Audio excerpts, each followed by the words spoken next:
and gentlemen, welcome to the main event.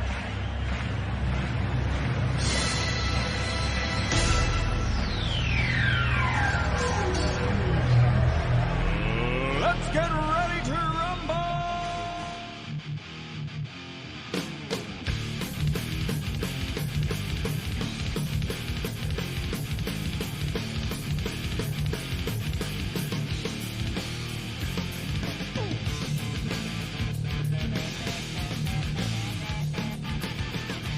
And that's right, everybody.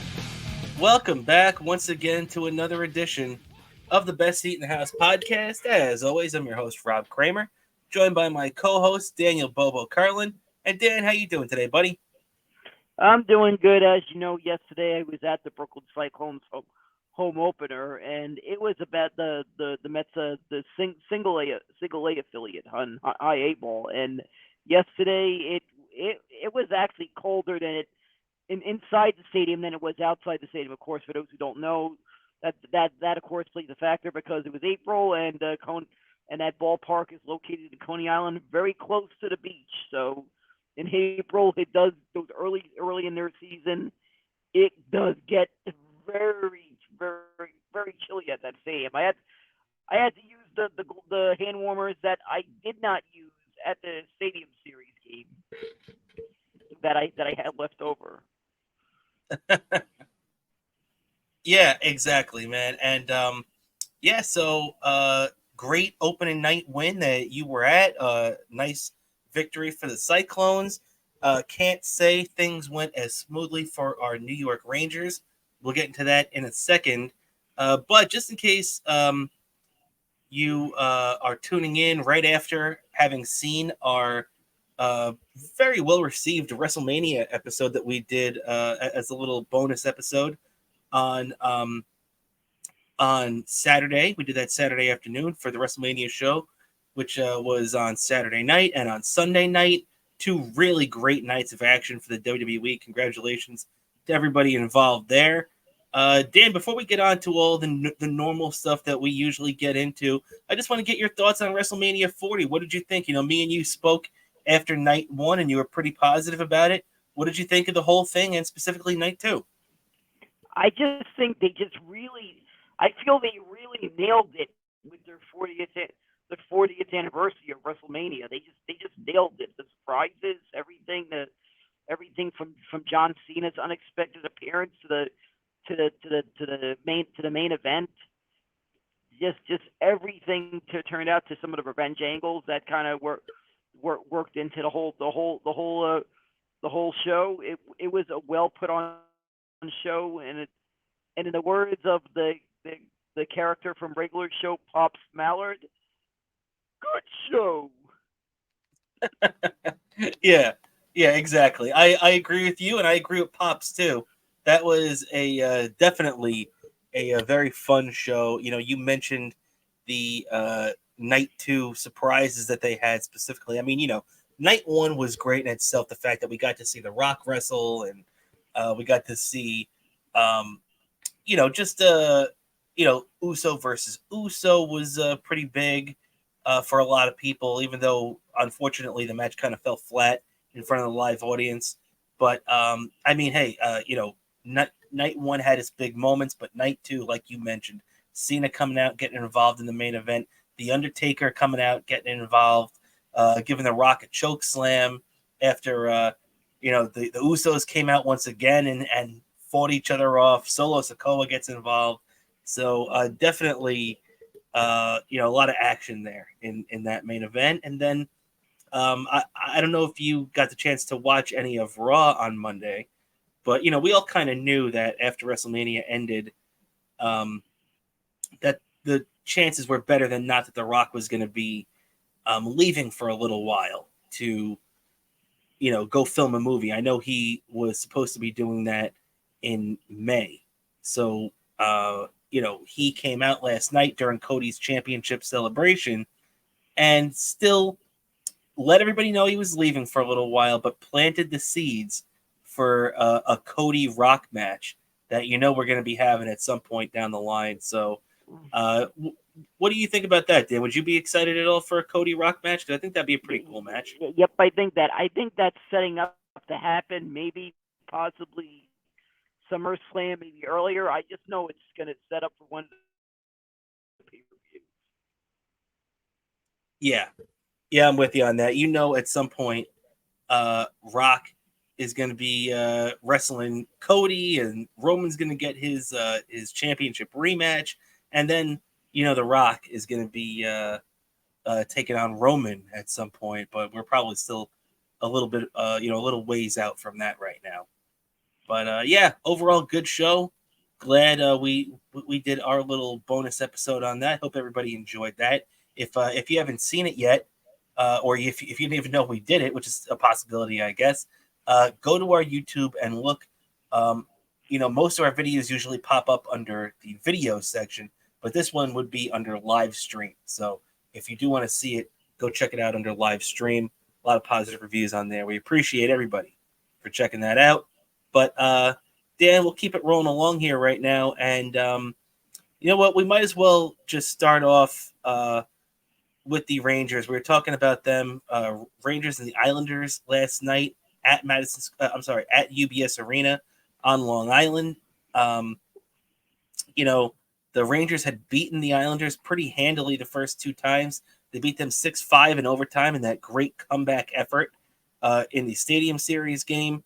And then they beat them really bad on St. Patrick's Day, 5-2 at Madison Square Garden, where the Rangers just really outmuscled the Islanders that whole time. Unfortunately, it was not the case last night as the Rangers lose 4-2 to the Islanders. Rangers had a chance to clinch the division if everything broke the right way. If the Rangers won and had Boston beaten the Hurricanes in regulation, the Rangers would have clinched the division title first in 9 years. Unfortunately, neither of those things happened as Boston would lose 4-1 to Carolina, and the Rangers end up losing to the Islanders 4-2 to delay this. They still have a 3-point lead in the division. They now only have a 1-point lead for the President's Trophy race over the Dallas Stars, but only 3 games left. Rangers got all 3 of them at home, and a chance to wrap things up here now. Dan, obviously, we got a lot to get into this game because there was a lot of controversy, specifically at the end. But what did you think about how the Rangers came out in this game? They fell behind 3-0, looked like garbage in the first 10 minutes. But I thought they really picked up their game after that and were the better team on the ice in the second and third period. What did you think about this tough loss last night? Yeah, I was bummed out how they came up just short. I had that game on my headphones at the same time I was at the Cyclone game. I had the game on my headphones. I was freaking. I actually saw the game on the way back home. I was in an Uber on the way home, watching that. I decided to take an Uber back home instead of taking the subway. I decided to take an Uber home. I'm watching the rest of that game, and there may have been me couple of things yelling at my phone there. Watching it on the MSG Plus app, I was yelling at my phone, and I was really yelling at that when the Savannah Jet got that hit the Savannah Jet. What the fuck? See, there's a couple of things with that that you're getting into. Like, obviously, we had the Zibanejad play where he collided with Adam Pelech. Now, you know what? Last night, I got to say that I didn't really think that was too bad because, Pelech was just kind of standing there and Zibanejad wasn't really watching where he was going and he crashed into Pelech. But after the game, Peter Laviolette came out and he was as angry as I've ever seen him.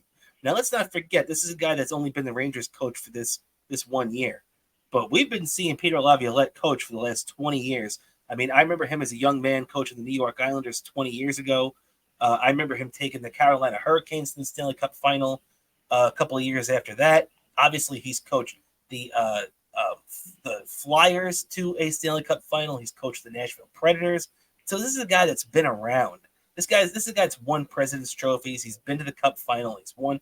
This is a guy that's been around the block a few times. And to see him as angry as he was, and he specifically said he thought that the Zibanejad injury you were just talking about was intentional by Pelech.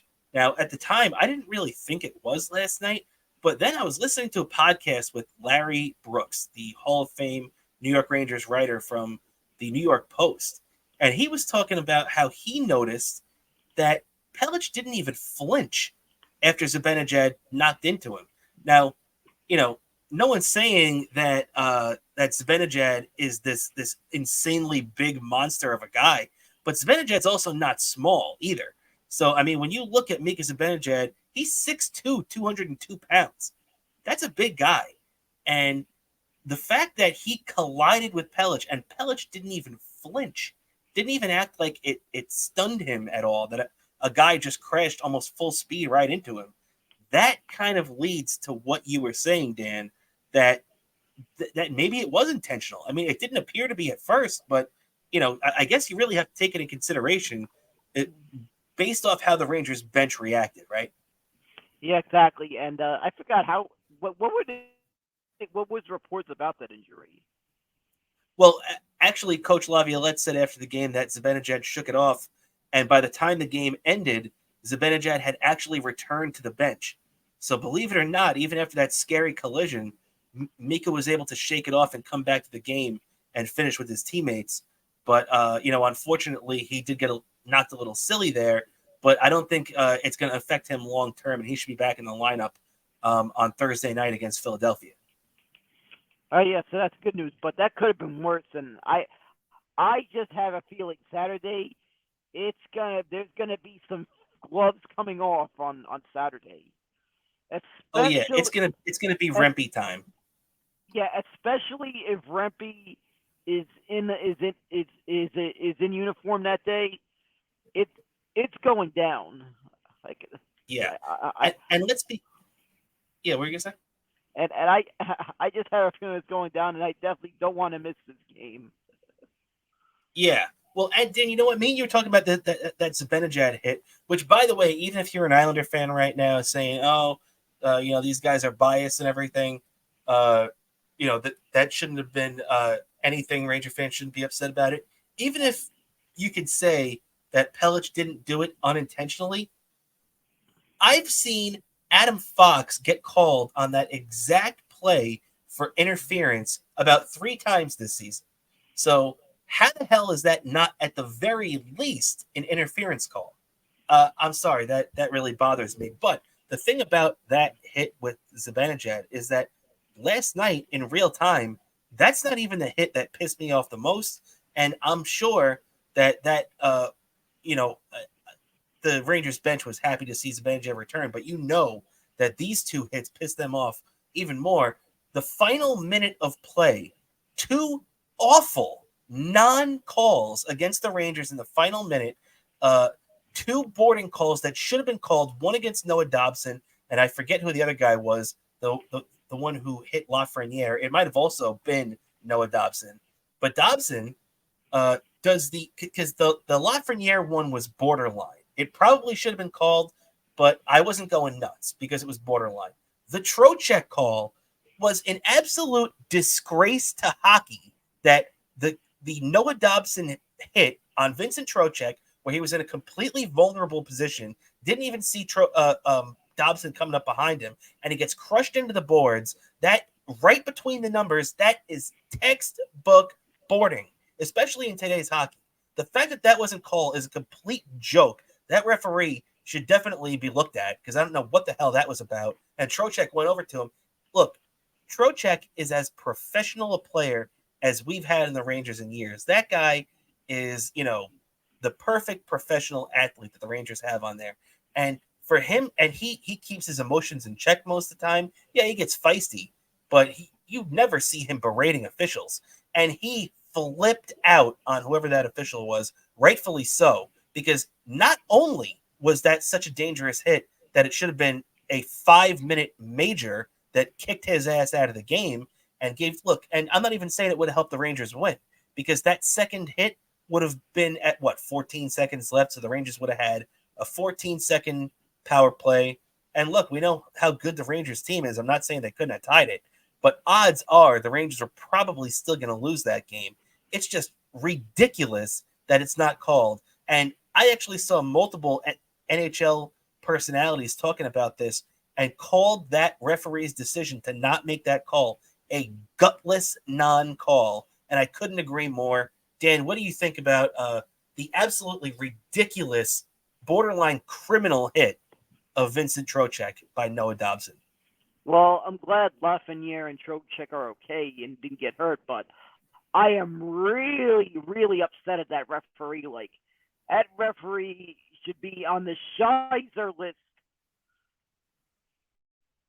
Yeah, you're right. I mean, I just couldn't believe it. I couldn't. But the first call, not going. I was sitting here and I got mad, and I was like, okay, that's ridiculous. That was a non-call.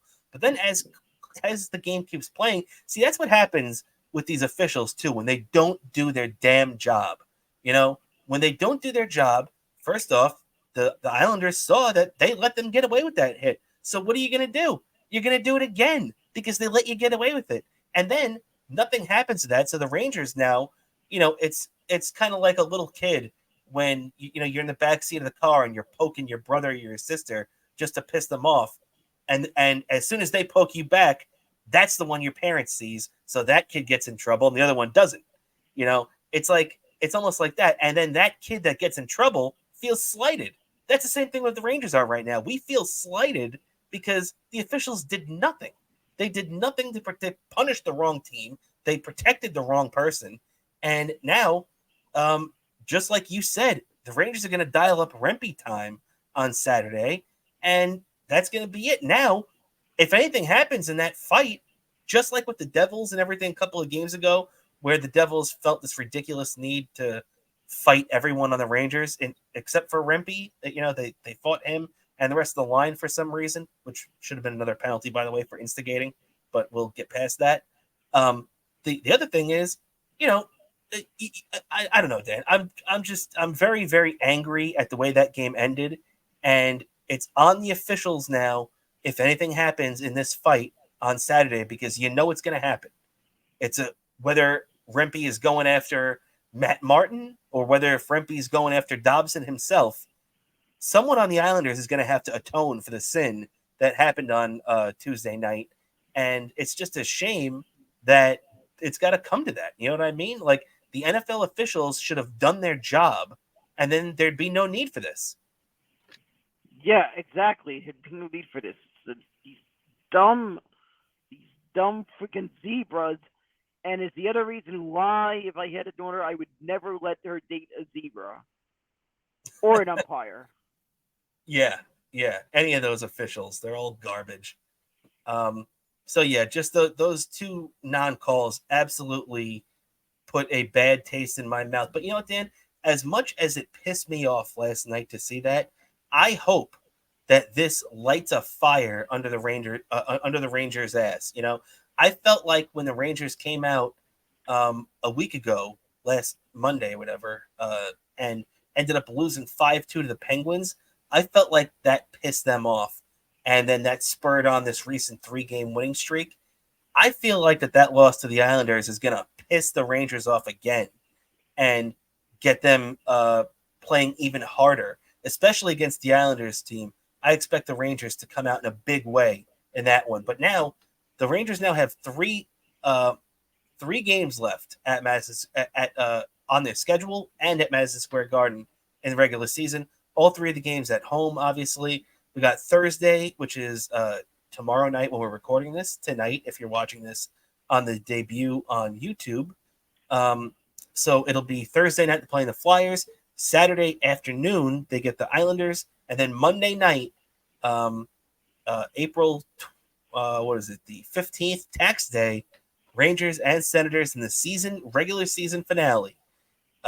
So the Flyers have been crapping out a lot lately. The Islanders have been on a hot streak, and the Senators are kind of crappy. So I would say, Dan, with these 3 games all being at home against these three teams, if the Rangers win all 3, they got things locked up. They're the division champions and the President's Trophy winners. And there's a good chance that even if they win 2 out of these 3, they could probably still accomplish that same feat. Dan, what's your feelings heading into this weekend now with the President's Trophy and the division title on the line? Oh, I feel like already. I believe I heard that they win. If they win the next two, they're in. That's wrapped up. And I have a feeling they could easily win at least two of the next three games. Well, it all depends on what the other teams do, because obviously if the Rangers win these two, they get four points. Now that would still only take them to 112, and I know that Carolina could get to 113, so they'd still need that one extra. But either way, they're the Rangers are in great position right now, and they just have to just keep winning. Hey, if how many 3-game winning streaks have we seen from this team all year? All they got to do is bag these last 3, and not to mention, one more victory will set the Rangers franchise record for victories in a season, which they set 9 years ago in their last President's Trophy and division season, when they won 53 games in under Alain Vigneault in his second year on the job. Now it's going to be Peter Laviolette the chance to lock this one up. Dan, going out on a limb here, what do you think? Do you think the Rangers get it done? I believe they get it done.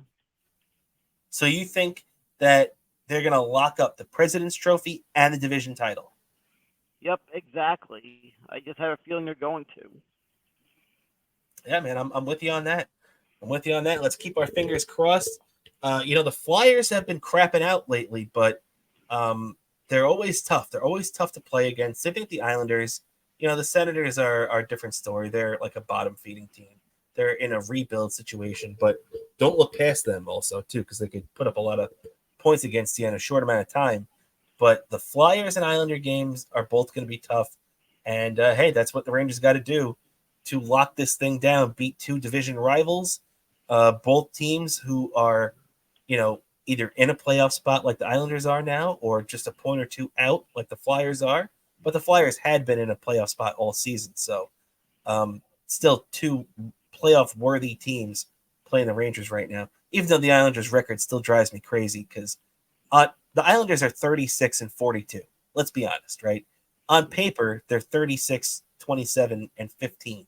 But that 15 isn't ties like it used to be in the old days. It's overtime losses. So the Islanders got 15 points for games they lost this year, which pushes them from a garbage bottom-feeding team to somehow the number 3 seed in the Metro, which also just goes to show you how top-heavy the East has been this year, as opposed to the West, where even the wild card teams' points are in the 90s. So, the West is a little bit deeper than the East this year if the Islanders are 3 seed in our division at only 85 points, Yeah, exactly. So it's been a little bit unexpected, but yeah, that's how it is. And I just have a feeling the Rangers got this in the bag. I love your confidence, man. Let's hope that the Rangers can translate that to at least one more 3-game winning streak in this regular season. And even if it's not all 3, let's hope they win 2 out of 3 and lock this thing down. As for the other team that plays in Madison Square Garden, I'm talking about the New York Knicks. The Knicks went out last night. They played 2 as the Rangers and the Knicks have been playing a lot in the same day lately. Hopefully that won't be the case in the playoffs because I want to, I want to be able to watch both teams. As the Knicks now and the Bulls, the Knicks beat the Bulls yesterday 128-117, and it wasn't his first game back because his first game back was against Milwaukee, and he didn't really look too good, OG, getting some playing time under his belt before the playoffs begin, but he looked like his old self against Chicago yesterday as he would play the full game.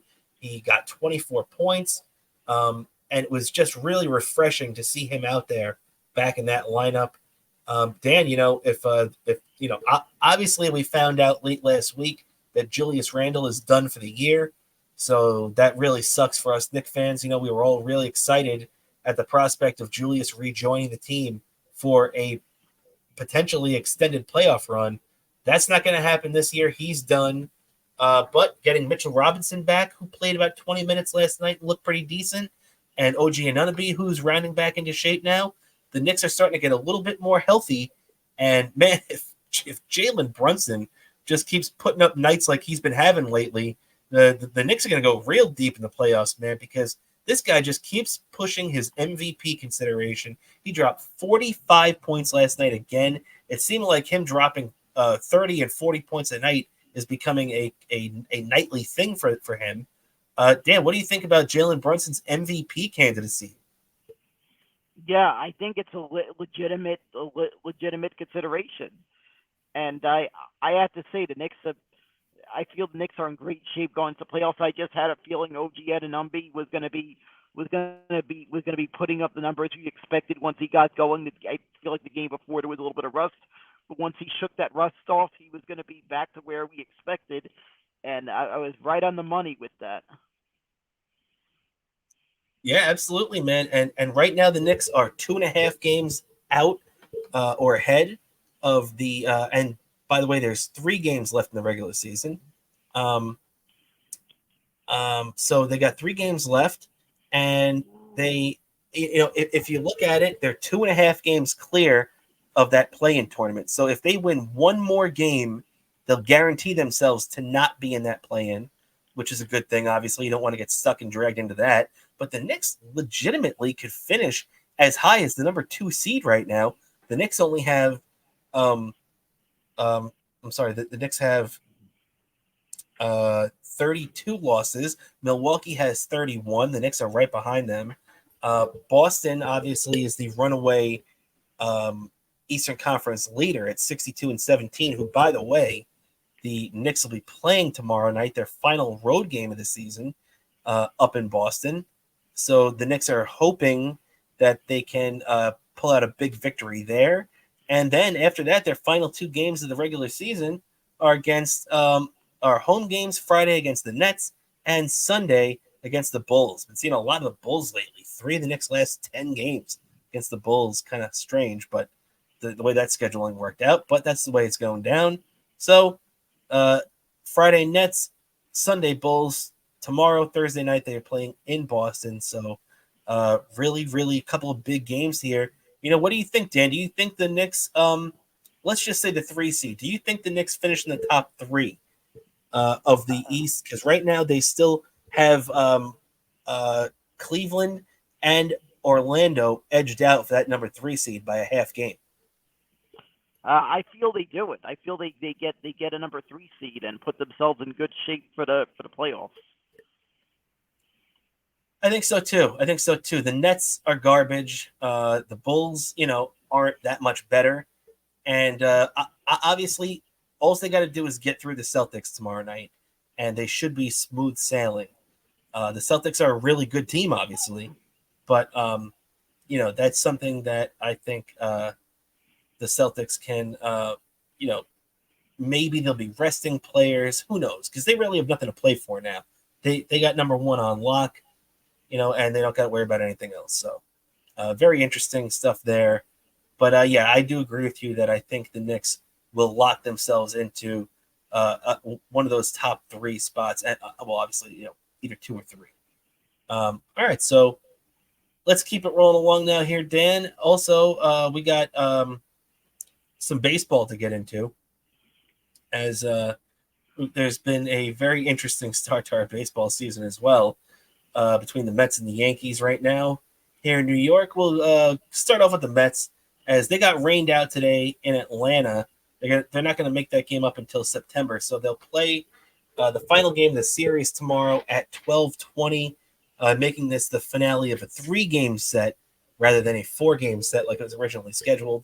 So the Mets will add that and play a doubleheader in September, but that'll be long after the Mets are eliminated from playoff competition, so we don't have to worry about that at all. Mets rained out in Atlanta. That kind of sucks. Quintana was scheduled to make his debut. Was scheduled to make his start tonight against the season debut of Alan Winans, however you say it. That's the Atlanta's young pitcher, only making his 7th major league appearance. This will be his first of the 2024 season. So that'll be the pitching matchup tomorrow afternoon in Atlanta. And it's been an interesting first two games of the series, Dan, as the Mets and the Braves split the first two. Mets won 8-7 on Monday night, and they erased a 4-run deficit on Monday to win that game 8-7. The Mets came back. They were down 4-0 basically immediately after Julio Teheran got lit up in his only Mets appearance, which we'll get into that in a second. That was as stupid as it sounds. And so they erased that 4-0 victory. First time in 7 years, the Mets have come back from a 4-run deficit, which, by the way, really isn't that much if you think about it. So it just shows how much the Braves have dominated the Mets over the years. First time in 7 years, they've erased a 4-run deficit to come back and win in Atlanta. And they almost did it again the next night as they were down 6-0, ended up losing 6-5. Late Pete Alonso 3-run shot pulled them close. They got a little bit closer after that, but came up short after that. 6-5 was the final. Dan, what are your thoughts on these first couple of interesting games between the Mets and the Braves of the year, and the getaway day afternoon matchup tomorrow? Oh, I just feel like the offense looks like they probably have a bit of fight in them. The big issue I feel is the pitching, especially the bullpen, especially having to use up our best relievers are getting used up too much because we haven't had any pitching that's been able to go beyond a 5 and fly, and it's irritating me when I see that. Like, it's like are they gonna be able to hold on to win this? Every time I see them go to the bullpen like this, because it's just infuriating me, and if they even expect any kind of contention, they have to pull a move at the deadline if they're anywhere near there at the deadline, and it's looking more and more that the pitching is really the weakness of this team. Specifically the starting pitching, I feel. Yeah, I don't think we're going to be that lucky, man. I don't think. I hope I'm wrong. Look, I hope I'm 100% wrong. And if the Mets are close, they'll do the right thing and make a necessary move to keep them in competition. But just look at everything we've seen, and that's not even two. So they signed JD Martinez, which me and you were talking about a couple of weeks ago, and which we were both happy about. I'm happy they brought in JD Martinez. Now we find out that he needed a cortisone shot in his back the other day, so that's going to delay him even longer coming back to the major leagues, making his Mets debut.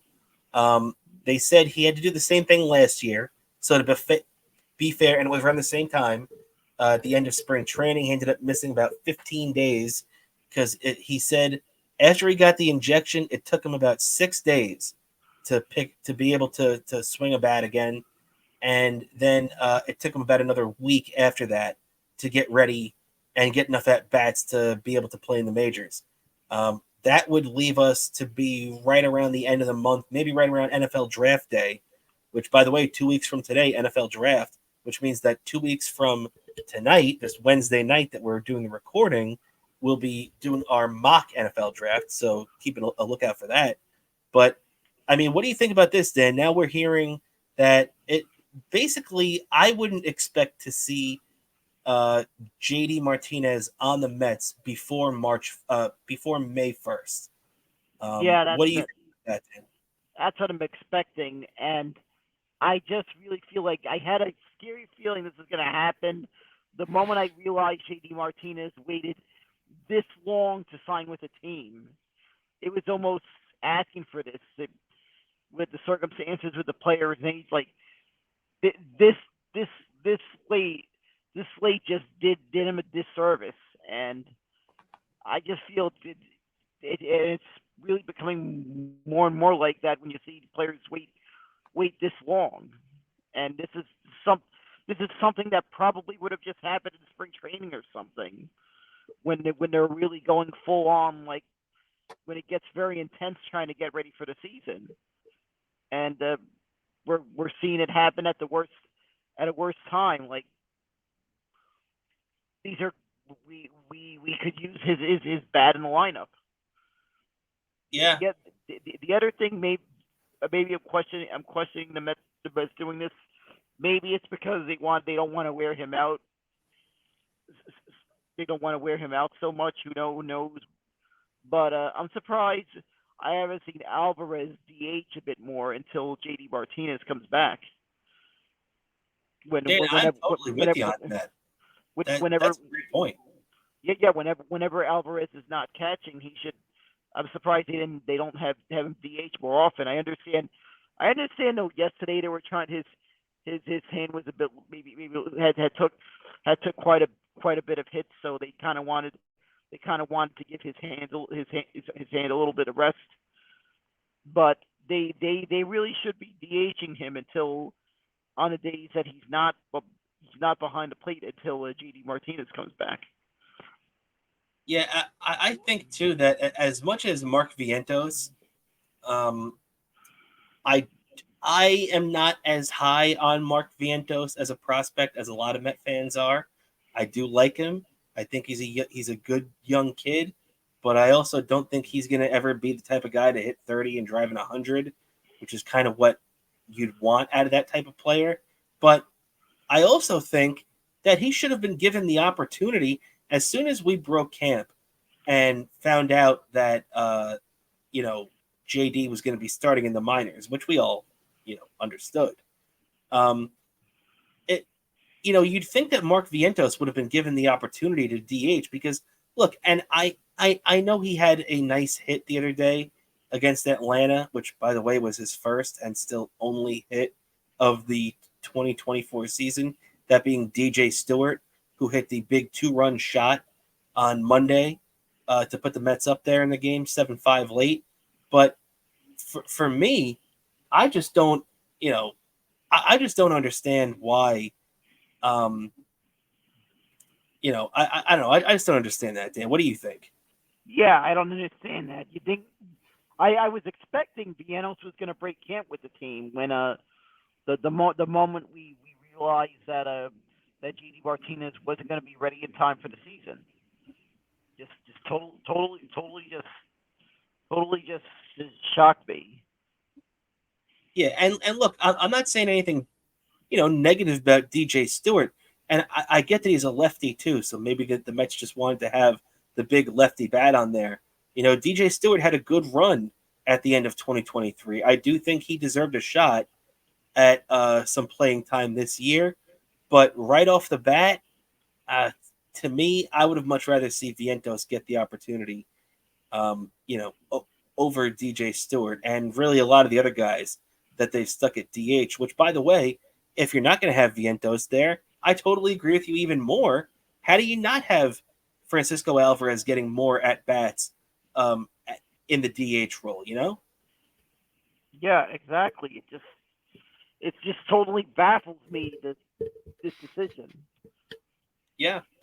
Yeah, well, it's going to be interesting this weekend, too, as the Mets come back from their road trip. They'll be finishing up in Atlanta on Thursday, back in New York at Citi Field on Friday for a 2015 World Series rematch against the Kansas City Royals. The Royals will be visiting the Mets this weekend. The Royals have not been a good team over the last couple of years. They do have a couple of young, exciting players like Bobby Witt Jr. on that team, a couple of other young guys who the Mets will get a chance to see. But, what do you think, Dan? When you see the Royals coming back into Citi Field here, obviously we're still all scarred from that 2015 World Series that me and you saw that Game 4 play out in Anthony's basement over there in the compound on Halloween all those years ago. What are your thoughts about seeing the Royals and it conjuring up all those memories? Yeah, it does conjure up the memories that I was disappointed only a couple of months later than what I've been in seasons past. Yeah, it's true. It's true. But at least they got there, right? At least they got to the World Series.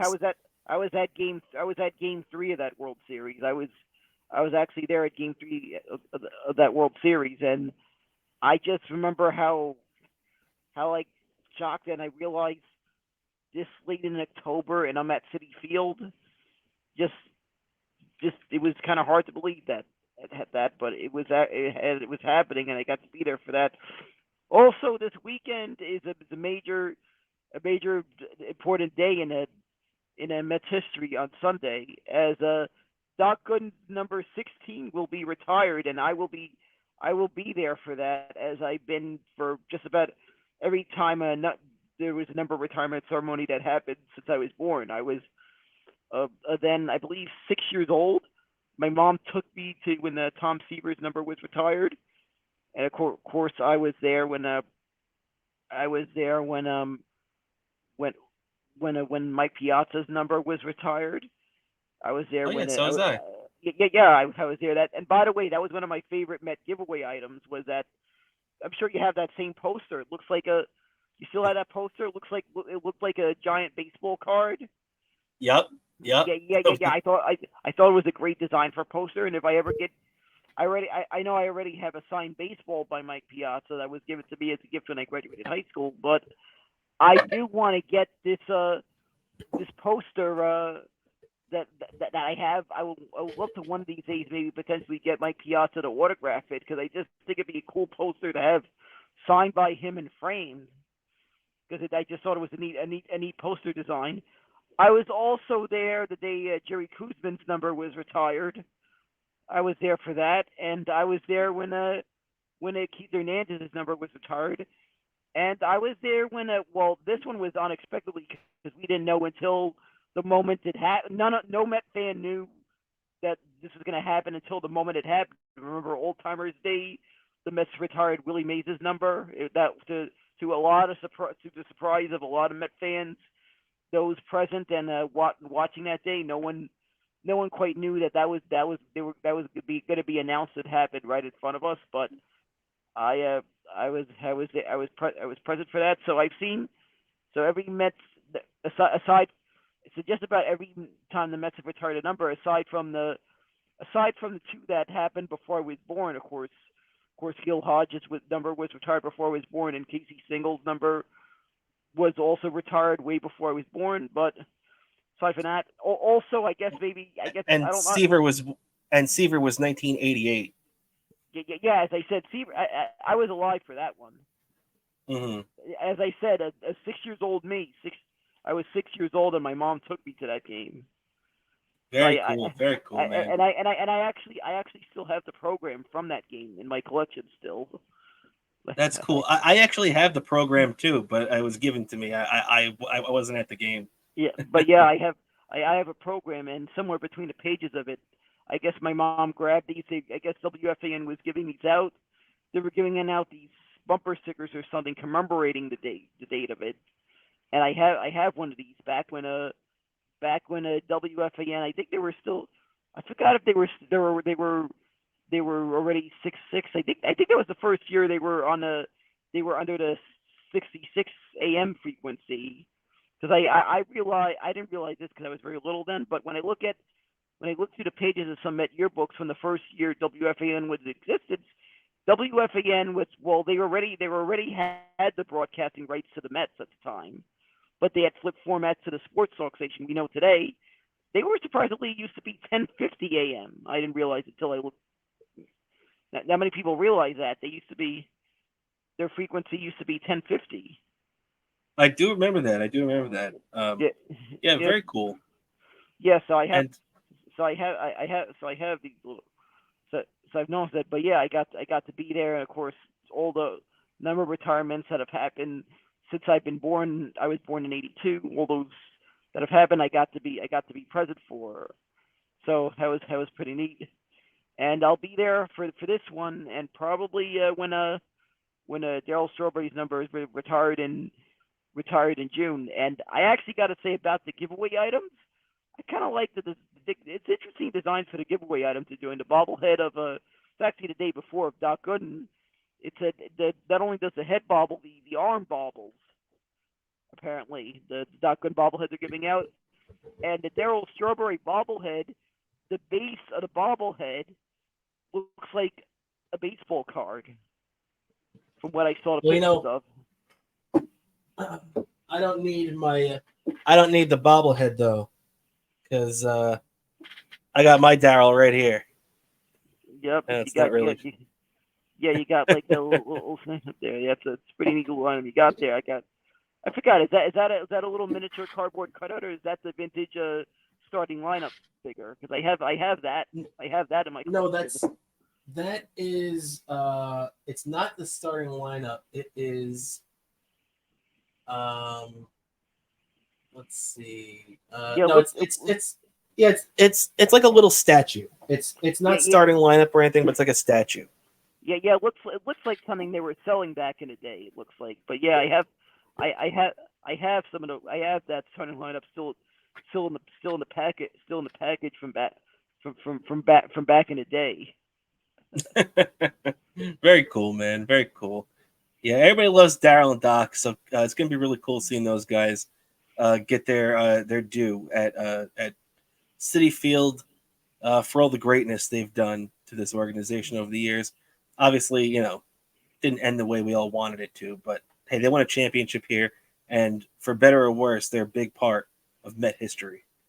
Um, and yeah, Dan, before we wrap up here, I did want to wrap up with the Yankees, do a little bit of Yankee talk. As right now, by the way, Yankees are going for the sweep of the Miami Marlins at Yankee Stadium.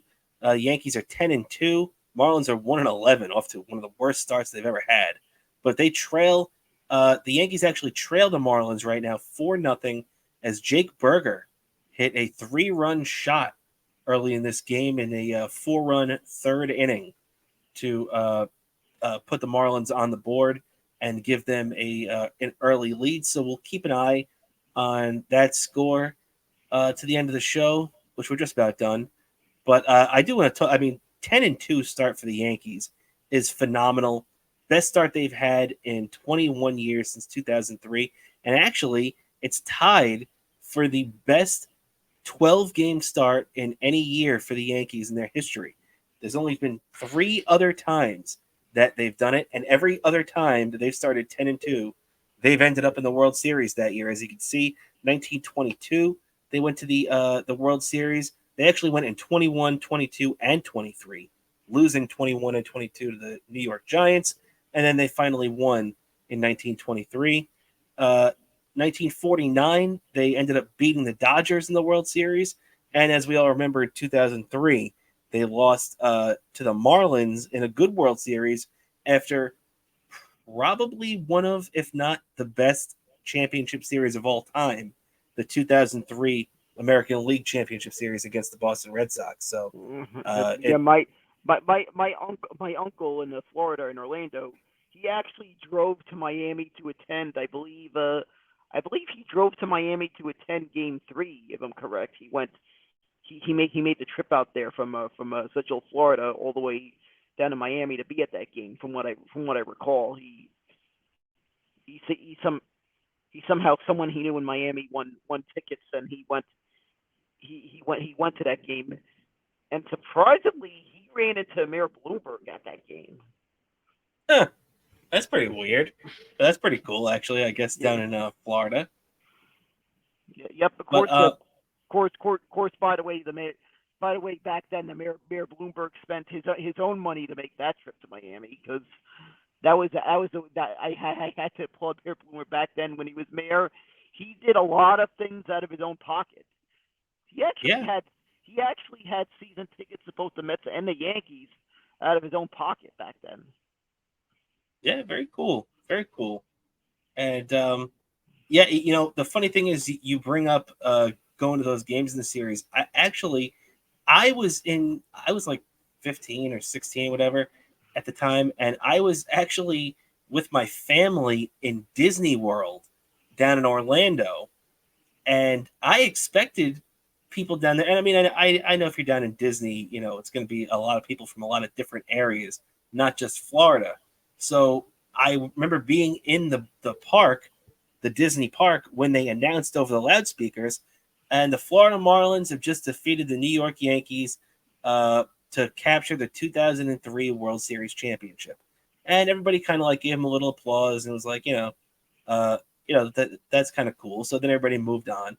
But the thing that really struck me was the next day, I was with my family, my uncle, my aunt, the rest of my family, my sister, my parents, out to breakfast, and I go to get one of the newspapers to read up because we're on vacation, we're not really paying that close attention. So I wanted to get the newspaper and read up on what happened in the World Series. This is 2003. It's pre-smartphone, so you actually had to read the newspaper. And I was shocked when you got the back of that newspaper. It had a big fold-out matchup of the Florida State football game. It was Florida against Florida State, big time college football down there. And then on a little sliver across the bottom, it says Marlins beat Yankees to win World Series. And I was just like, man, that's the difference between Florida and New York. They are giving college football priority over their team winning the World Series. Well, I'm curious to what paper was that? Was that the Orlando Sentinel? Actually, I think it was, to be honest. Yeah, I think you're right. I think it was the Orlando Sentinel. Yeah, that probably made sense for the Orlando Sentinel,